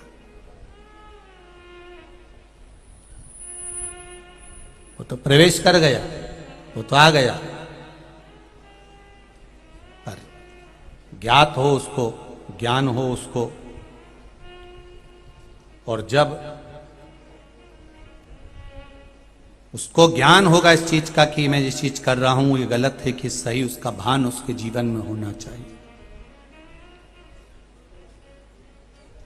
एक शेर और एक कुत्ता, तुम कुत्ते को लकड़ी से मारना, तुम कुत्ते को लकड़ी से मारना, कुत्ता क्या करेगा? तुमने लकड़ी से मारा तो कुत्ता उस लकड़ी को मुंह में भरेगा। बोलो सही है कि गलत है? और उसी लकड़ी से तुम शेर को मारना, शेर लकड़ी को पकड़ेगा? दादा तेरे को निपटा जाएगा। शेर और कुत्ते में अंतर यह है, कुत्ते को लकड़ी से मारोगे तो कुत्ता लकड़ी को मुख से पकड़ेगा, और शेर को लकड़ी से मारोगे तो शेर लकड़ी को नहीं तुम पर झपटेगा, तुमको पकड़ेगा। उसी तरह हमें शेर जैसी जिंदगी जीना है, हमें मूल को पकड़ना है, लकड़ी को नहीं। हमें अहंकार, काम, लोभ, वासना, तृष्णा नहीं, हमें शिव के चरणारविंद को पकड़ना है। श्रेष्ठ पकड़िए, श्रेष्ठ। और हम क्या करते हैं, जो श्रेष्ठ है उसी को छोड़ देते हैं। हमने क्या करा जीवन में, जो श्रेष्ठ था उसी को छोड़ दिया, और जो बेकार था, जो किसी काम का नहीं था, उसको पकड़ने का प्रयास करा हमने, जो हमारे काम का भी नहीं रहा, पकड़ा। परिवार, कुटुंब, कबीला, नाता, रिश्ता, ये सब पकड़ा हमने, बहुत ढेर लगाया। पर जो काम का था, भगवान का भजन, जो कीर्तन, स्मरण, जो काम था, उसको छोड़ दिया। कई लोग होते हैं दिन भर दुकान पर बैठकर कमाते हैं, हम उनसे पूछे किसके लिए कमाया, पत्नी बच्चों के लिए, बड़ो हो जाएंगे ये कमा लेंगे, इनकी प्रॉपर्टी बन जाए, इनका घर बन जाए, सब कमाओ, तुम पत्नी और बच्चों के लिए कमाओ, मना नहीं है। शरीर जो करता है वो कर्म, जो व्यक्ति, जैसे आपने 10,000 का सूट पहना, वो शरीर के लिए पहना, आपने 5,000 का बूट पहना, शरीर के लिए पहना, आपने बादाम खाई, शरीर के लिए खाई, आपने चश्मा लगाया, शरीर के लिए लगाया, आपने इत्र लगाया, शरीर के लिए लगाया, आपने आत्मा के लिए क्या करा?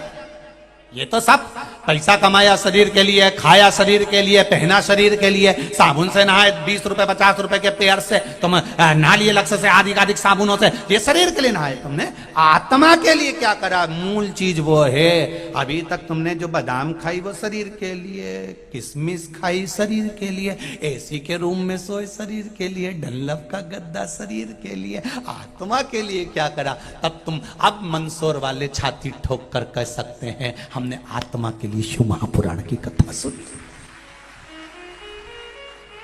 यह आत्म कल्याण का विषय है, हमने आत्मा के लिए सुनी है।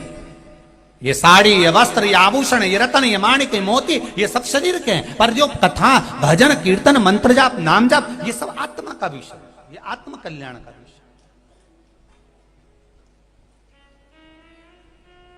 भगवान मेरे इस जीवन का कल्याण ना जाने कब होगा, जिससे सुख शांति मिला करती वह ज्ञान ना जाने कब होगा।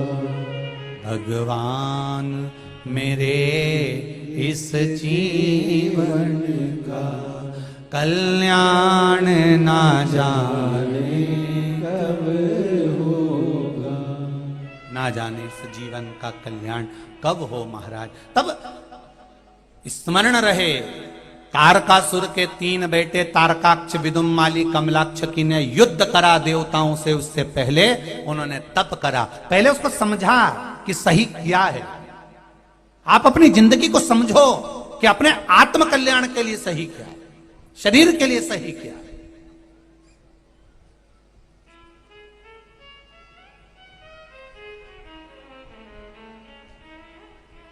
हमने नहीं ढूंढा अपने आत्म कल्याण के लिए, हमने कुछ करा नहीं करा पता नहीं, परंतु यहां अब कह सकते हो कि हमने शिव महापुराण की कथा सुनी।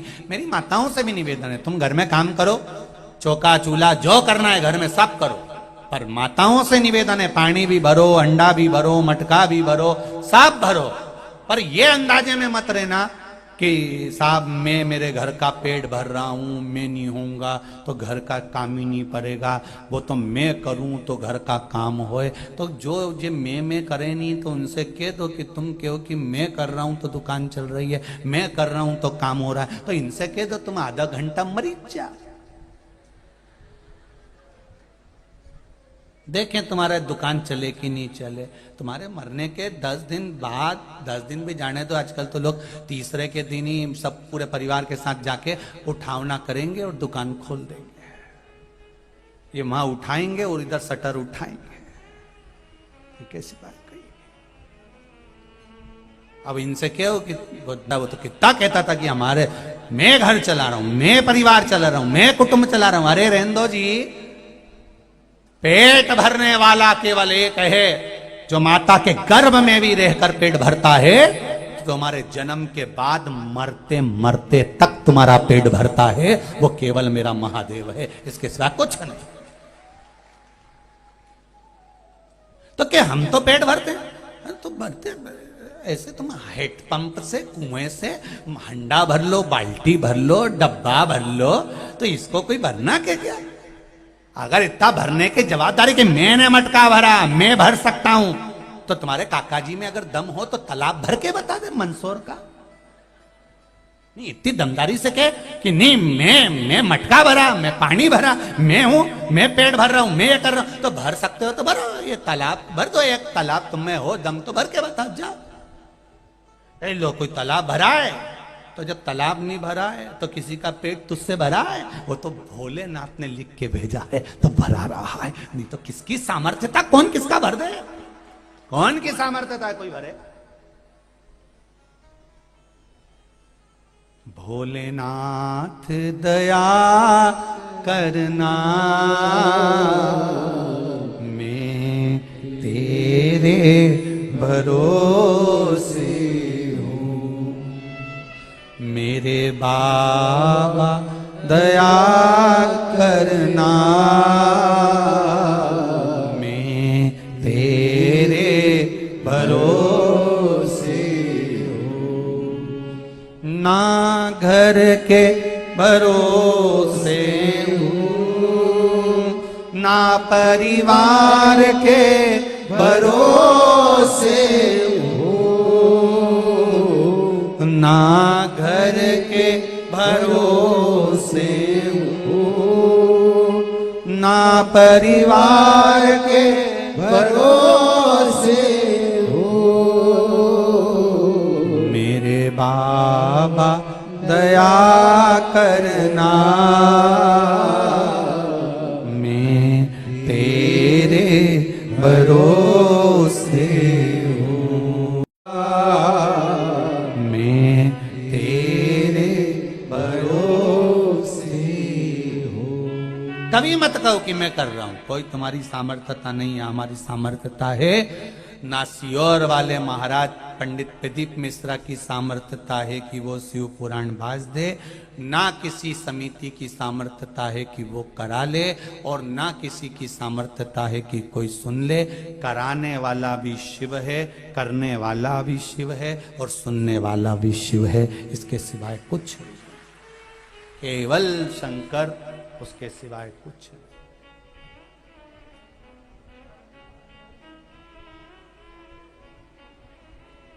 कौन सा देगा?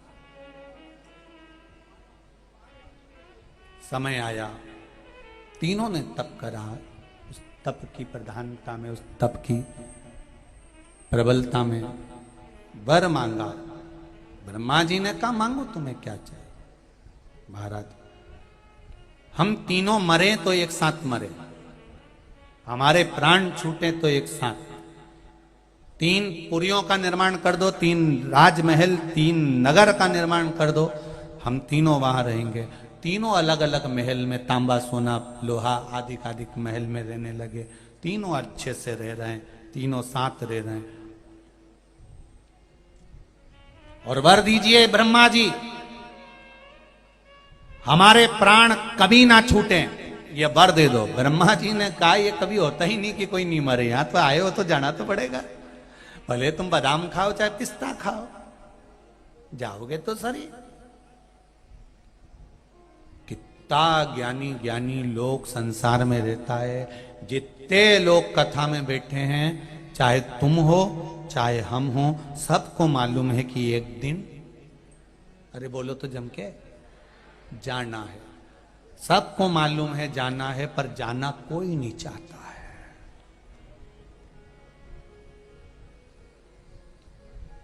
कोई नहीं चलना चाहता।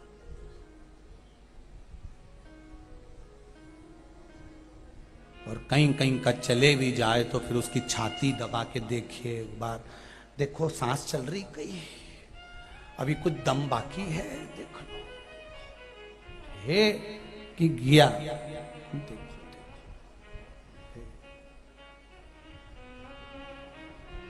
सबको मालूम है कि जाना है, जाना कोई नहीं चाहता। तारकाक्ष, विदुमाली, कमलाक्ष की तीनों कर रहे हैं, तीनों कर रहे हैं, तीनों विचार कर रहे हैं। और तीनों ने कहा हम मरे ना उसका कोई विचार करिए। तो ब्रह्मा जी ने कहा ऐसा नहीं हो सकता, मरना तो पड़ेगा, निश्चित है मरोगे, ये बिल्कुल निश्चित है।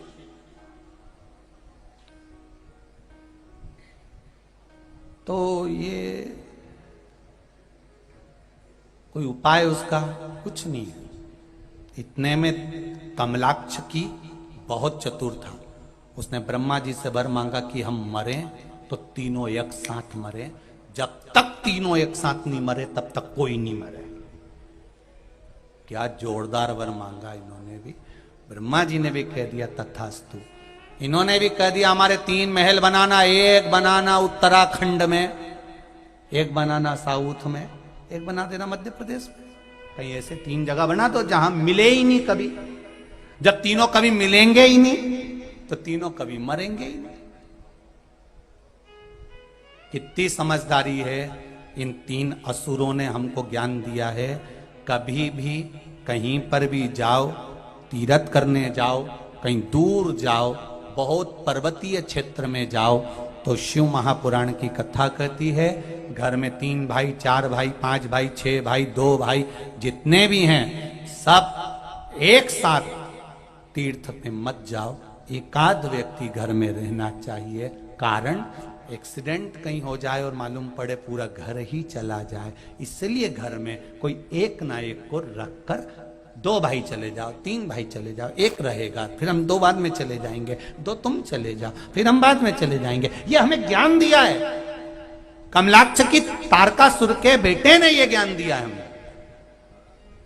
ऐसा नहीं है कि असुर ज्ञान नहीं देते, राक्षस ज्ञान नहीं देते, देते, इनसे सीखना चाहिए हमको। कोई कोई बात बड़ी सीखने वाली मिलती है, आप सीखो तो अच्छी बात है। कि कितना ज्ञान दिया, लंकाधिपति रावण ने मरते मरते कह दिया, जब लक्ष्मण जी को भेजा और लक्ष्मण जी से कहा जा ज्ञान ले ले उस रावण से, तो लक्ष्मण गए उसके सिर के पास खड़े हो गए, रावण ने मुख फेर लिया, लक्ष्मण वापिस आ गए। लक्ष्मण ने, राम जी ने पूछा क्यों रे तू ज्ञान लेने गया था वहां, कि बहुत एबला है वो तो कई ज्ञान देवे, मेरे को देखा ने मुंडा फेर लिया उन्हें, चेहरा इधर, तो तू कहां गया था, कि रावण के पास, तो कहां खड़ा था, सिर के पास। भगवान राम बोले रे लक्ष्मण, गुरु जी से ज्ञान लेते हैं तो क्या मुंडा पे बैठे कि चरणों में बैठे, तू रावण के सिर पे बैठ गया जाके, क्योंकि यहीं बैठे न ज्ञान तो कोई ज्ञान दे, चरणों में बैठो। लक्ष्मण फिर गए, चरण में जाकर खड़े हो गए रावण के सामने, तब रावण ने ज्ञान दिया कि सुनो लक्ष्मण, राम की विजय का एक कारण है और वो कारण तुम्हें बताकर मैं अपने प्राण छोड़ रहा हूं। मेरे पास में सोना राम से ज्यादा है, मेरे पास में विद्या राम से ज्यादा है, मेरे पास में शस्त्र राम से ज्यादा है, मेरे पास में रानियां राम से ज्यादा है, मेरे पास में अंबारियां राम से ज्यादा है, मेरे पास में परिवार राम से ज्यादा है। पर मैं राम के सामने आज जमीन पर इसलिए पड़ा हूं क्योंकि मेरा भाई मेरे साथ नहीं है और राम का भाई राम के साथ खड़ा है। बस यही ज्ञान है। सनातन धर्मियों, जितने सनातन धर्म में पैदा हुए हो, इस सनातन धर्म की कथा को आप सेवा भारती के माध्यम से सुन रहे हो, अपने भीतर उतार कर रखना। रावण कहता है कि मेरा भाई मेरे साथ नहीं है इसलिए मुझे मरना पड़ रहा है, और राम का भाई राम के साथ है इसलिए लंका पर राज कर रहा है। जब मेरे भाई सब एक साथ खड़े रहेंगे तो फिर भारत विश्व गुरु बनेगा, ये निश्चित है। भारत फिर विश्व गुरु बनेगा, ये निश्चितता है। बस केवल राम जी के भाई लक्ष्मण साथ थे। तो मुझे मेरा निवेदन इस व्यासपीठ से है कि आपका साथ सनातनियों को चाहिए। हम ब्राह्मण क्षत्रिय वैश्य शूद्र में ना बटें, हम हिंदू एक हो जाएं, सनातनी एक हो जाए, बस बहुत हो गया, एक होइए। कहने वाले कहते रहेंगे, अकल देने वाले अकल देते रहेंगे। बहुत सारे मिलेंगे संसार में। जब तुम अच्छा करने जाओगे तो बहुत पांव खींचा जाएगा। कथा देखी ली होगी तुमने मंदसौर की, ऐसा नहीं है तो संसार में ऐसा नहीं कि कोई तुमको अपशब्द नहीं कहेगा, कोई तुमको कहेगा नहीं। मिलेंगे संसार में सलाहकार मिलेंगे। रावण को सब मिले, मंदोदरी भी मिली थी जिसने ज्ञान दिया। समझ ले रावण सीता जी को वापिस कर दे, नहीं सुना, गलत सलाहकार के चक्कर में पड़ गया और पूरा कुल नष्ट कर दिया। अच्छे सलाहकार ढूंढिए। सत्संग में क्यों जाकर बैठते हैं, शिव महापुराण में क्यों जाकर बैठते हैं, भगवान की कथा में क्यों जाकर बैठते हैं। आज आप लाखों की संख्या हो, रोज 2 लाख 2.5 लाख आते होंगे, आज कम से कम 4 लाख से कम पब्लिक इस कॉलेज ग्राउंड में नहीं होगी। इतनी पब्लिक भरी हुई है बाहर से लेकर अंदर तक। क्यों आए इतनी संख्या में? क्योंकि यहां पर तुम्हें अगर कुछ मिल रहा है तो केवल यहां क्या प्राप्त हो रहा है कि हमारे घर को सुधारने की, परिवार को सुधारने की, राष्ट्र को सुधारने की सलाह अच्छी मिल रही है, इसलिए हम उसको ले लें तो हमारा जीवन सुधर जाएगा। सारी समस्या का हल एक लोटा जल, एक लोटा जल चढ़ाना हम सीख गए तो हमारा घर। और बोलो री जीजियों, इतने पत्र अगर आए हैं तो मेरा विश्वास कहता है आपने भी जब से जल चढ़ाना चालू करा होगा, आपके दुख बाबा ने धीरे धीरे काटना प्रारंभ करे होंगे। आप दिल से अगर चढ़ा रहे हो तो वो काट, आप पीछे मत हटो। मेरी बेटियां मेरे बेटे एग्जाम देने जाएं, परीक्षा देने जाएं, दुनिया कितनी भी खिलवाड़ करे, सियोर वाला महाराज पर कितना भी हंसे कि बेलपत्री पर शहद लगाने से कोई पास होता है, तुम अपना कर्म पूरा करना, तुम अपनी पढ़ाई पूरी करना, खूब दिल से पढ़ना, और दिल से पढ़ने के बाद मेरे शंकर को समर्पित कर एक बेलपत्र फिर जाना। सियोर वाला महाराज ने कभी ये नहीं कहा कि केवल बेलपत्री लगाकर जाना। सियोर वाला महाराज हर कथा में कहता है पहले अपना कर्म पूरा करो, और कर्म पूरा कर कर फिर बेलपत्री समर्पित करो। वो तो जिसको बुराई ढूंढना होती है आगा आधा काट कर बेलपत्री का भाव लेकर बताकर चला जाता है। कर्म पूरा करो। गीता भी कर रही है, शिव पुराण भी कर रही है, कर्म से जब पूर्ण हो जाओ तब शिव जी पर एक बेलपत्र चढ़ाओ। तो जैसे वो बेटी सीए बन गई, किसी की नौकरी लगी, किसी का काम हुआ, तो मेरा विश्वास कहता है आप परीक्षा तुम दोगे और वो बेलपत्री के रूप में ब्रह्मा विष्णु महेश, परीक्षा देना तेरा काम है और रिजल्ट बनाना उसका काम है, फिर वो बना देगा। कर्म पूरा करिए। अब शब्द कहने वाले कहें, ताने देने वाले दें, आप अपनी मस्ती में जिंदगी जियो, अपनी मस्ती में। सियोर वाला महाराज तो 7 दिन कथा करने आया था, ये कल कथा पूरी हो जाएगी, ये चले। जो लोगों के मन में भाव था और किसी के मन में अगर कोई भाव रहा भी हो तो इस व्यासपीठ से फिर कहता हूं, खूब अलमस्त होकर जियो मेरी बेटियों, मेरी बहनें, मेरी माताओं। इस वाणी से अगर किसी को चोट लगी हो, बड़ों को, बच्चों को, जन्म लिए बेटे को भी इस वाणी से अगर चोट लगी हो, तो मंदसौर की नगर में मैं किसी को चोट पहुंचाने नहीं, मेरे पशुपतिनाथ को कथा सुनाने आया था। केवल मेरा पशुपतिनाथ को मुझे कथा सुनाना थी। मंदसौर की धरा पर बहुत दिनों से ये आस लगाकर बैठे होंगे। कई माताओं के पत्र हैं, उस पत्र में लिखा है हमने मंदसौर में कथा उसके लिए पशुपति व्रत करे। इनमें कई माताएं ऐसी बैठी हैं जो जिन्होंने केवल व्रत मंदसौर में कथा हो उसके लिए करें। जो माताओं ने मंदसौर में व्रत होने के लिए कथा में व्रत करें, वो माताएं भी इनमें बैठी हुई हैं। और वो माताएं जो केवल ये चाहती थी कि मंदसौर में कथा हो जाए, आपके व्रत की पुण्यता यहां सामने आई और ये कथा हुई। अगर किसी को ठेस पहुंची हो इस वाणी से, हमें करना क्या है? हम भी यहीं हैं, तुम भी यहीं हो, तुम मंदसौर में, हम सीहोर में, कई अंतर वाली बात नहीं है। अंत समय में यहां से छूटेंगे और जब प्राण छूटेंगे तुम भी वहीं मिलोगे, हम भी वहीं मिलेंगे। अंतर इतना होगा, हो सकता है तुम्हारा रास्ता अलग हो, हमारा रास्ता अलग हो। कहीं किसी ने भजन किया होगा तो भजन का रास्ता मिल जाएगा, किसी ने पाप कर्म किया होगा, पाप कर्म का रास्ता मिल जाएगा। पर इस व्यासपीठ से किसी को ठेस पहुंचाएं, ये कभी इस व्यासपीठ का लक्ष्य नहीं है। हाँ, दिल रखो, हृदय रखो, बहुत छोटी सी जिंदगी है। ना जाने मेरे भोलेनाथ ने क्यों मुझे सीहोर में जन्म दे दिया, ये तो वो भोलेनाथ जानता होगा। और ये शिव पुराण पकड़ा दी, वो जानता। हमको तो ये भी नहीं मालूम, हमें नहीं आता कुछ भी। कुछ भी नहीं आता। हम तो तुलसीदास जैसे गंवार, हमें कुछ नहीं आता, केवल शंकर का नाम ले लेते हैं और आपके सामने बैठ जाते हैं शिव नाम पर। और आपकी भक्ति अविरल है जो आप शिव तत्व को जान रहे हो, शिव तत्व को जान रहे हो, इसको पहचानो।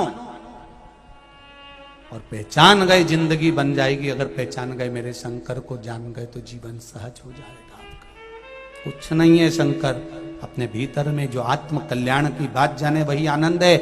तारकाक्ष, विदुमाली, कमलाक्ष की ने कहा हम तीनों मरे, ऐसा क्रम करिए, वर दे दिया तथास्तु, तीनों चले गए। खूब उपद्रव मचाया, खूब। शंकर भगवान के पास खबर गई ये तीनों का संहार करना है। शिव जी ने कहा इनको मारने के लिए एक काम हो सकता है, 33 कोटि देवताओं को पशु बनना पड़ेगा। जरा विचार करो शंकर जी की कथा पर कि देवताओं के उद्धार के लिए, देवताओं के उत्थान के लिए, संसार के उद्धार के लिए 33 कोटि देवी देवताओं को पशु बना दिया। अगर कोई आपसे कह दे जरा सी बात व्यासपीठ से बोल दो तो तुम लोगों को बुरा लग जाए। अब बताओ, शंकर भगवान ने इंद्र, देवी देवता, भगवान विष्णु, ब्रह्मा, 33 कोटि देवी देवताओं को पशु बना दिया। सब पशु बन जाओ, बनो पशु। तो कहा हम पशु? हाँ, कोई ने संशय उत्पन्न नहीं करा, कोई ने संशय नहीं, किसी को संशय नहीं हुआ कि हमें पशु शंकर भगवान क्यों बना रहे। तो ब्रह्मा जी ने पूछा हम पशु बनकर क्या करना है। ब्रह्मा जी से भगवान ने कहा तुम पशु बनो। 33 कोटि देवी देवता जब दौड़ते दौड़ते इन तीनों के नगर में जाएंगे, इनके महल में प्रवेश कर जाना, नगर में प्रवेश कर जाना, इनको भगाते भगाते एक जगह पर इकट्ठा कर लो। एक जगह जब ये इकट्ठे होंगे, भगवान शंकर कहते हैं मैं नंदी का रूप लेकर आऊंगा, बड़े पशु का रूप लेकर, और तब इनका संहार कर दूंगा।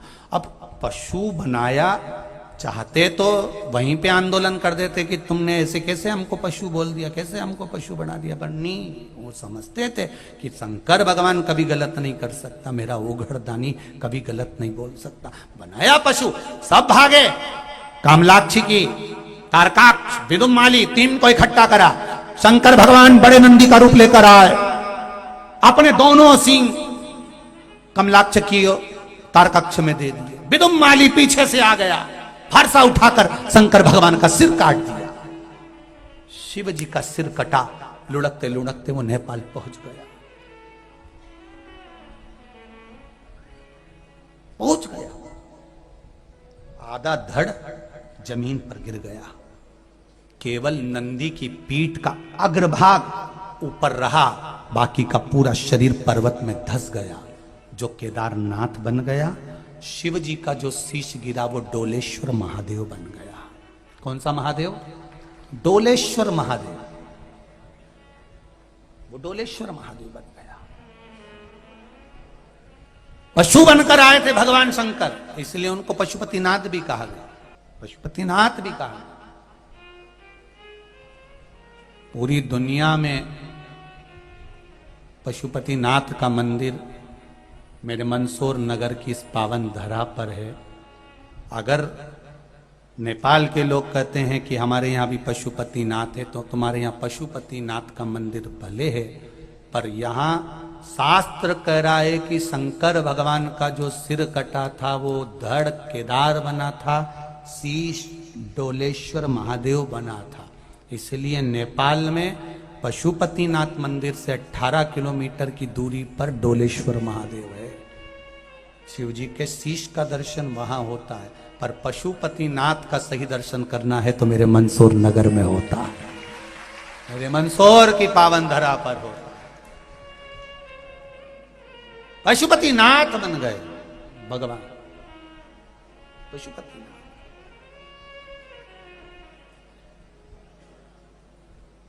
जाओ नेपाल डोलेश्वर का दर्शन करने के लिए, पशुपतिनाथ का दर्शन करने के लिए, पर यहां पशुपतिनाथ का जब दर्शन करने आओ, मंदसौर की पावन धरा पर शिवना के तट पर जब पहुंचो तो एक अलग सा अनुभव, एक अलग सा अनूठा आनंद प्राप्त होता है, अनूठा आनंद।